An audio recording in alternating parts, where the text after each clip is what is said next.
এক সময় তুমি নিজের মতো করে হাঁটতে, হাসতে, ভাবতে, কিন্তু আজ তোমার ভেতরে এক প্রশ্ন, আমি কি হারিয়ে গিয়েছি? এই ভিডিওটি তোমার জন্য, যদি তুমি নিজের ছায়াকে খুঁজে ফিরো। আচ্ছা, তুমি কি নিজেকে হারিয়ে ফেলেছ? নিজেকে হারানো হুট করে হয় না, এটা হয় ধীরে ধীরে, অন্যের প্রত্যাশা পূরণ করতে গিয়ে, সমাজের চাহিদা মতো নিজেকে সাজিয়ে নেওয়ার চাপে, কারো ভালোবাসা রাখতে গিয়ে, নিজের ইচ্ছেগুলোকে গলা টিপে মারতে গিয়ে। তুমি যে মনে মনে গান গাইতে ভালোবাসতে, তা আজ থেমে গিয়েছে।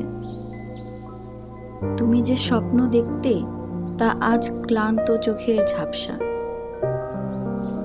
এখন শুধু তুমি তোমার দায়িত্বগুলো পালন করো। দিন শেষে তুমি কোথায়?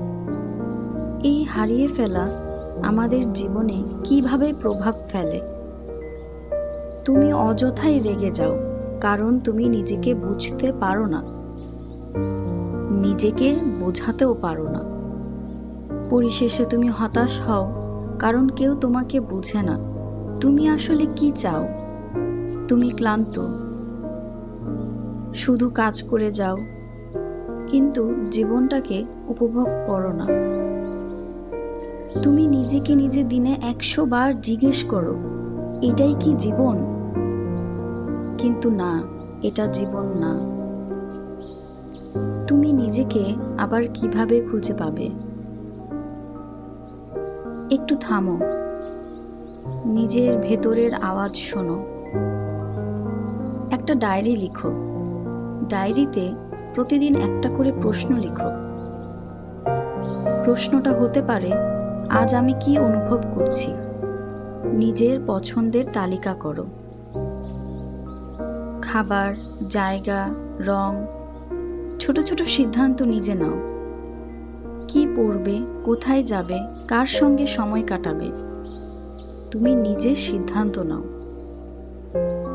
না বলা শিখো। তুমি সবার দায়িত্ব নিতে পারবে না। নতুন কিছু শিখো, যেটা একদম নিজের জন্য। কিছু সময় নিজের সঙ্গে কাটাও। একা হাঁটো, 1 কাপ চা খাও, নিজের সঙ্গে বন্ধুত্ব করো। তুমি ধীরে ধীরে দেখতে পাবে, তুমি হারিয়ে যাওয়া নিজেকে খুঁজে পাচ্ছ। তুমি কে? তুমি কোনো পরিচয়ের নিচে ঢাকা পড়া নাম নও। তুমি একটা আলাদা সত্তা, যাকে আবিষ্কার করা যায় প্রতিদিন নতুন করে। তুমি যদি নিজেকেই খুঁজে না পাও, তাহলে অন্য কেউ তোমাকে খুঁজে পাবে না। তোমার অস্তিত্ব, তুমি নিজেই যথেষ্ট। তুমি ফিরে আসো নিজের কাছে। আজ থেকে শুরু করো নিজের দিকে ফিরে তাকানো।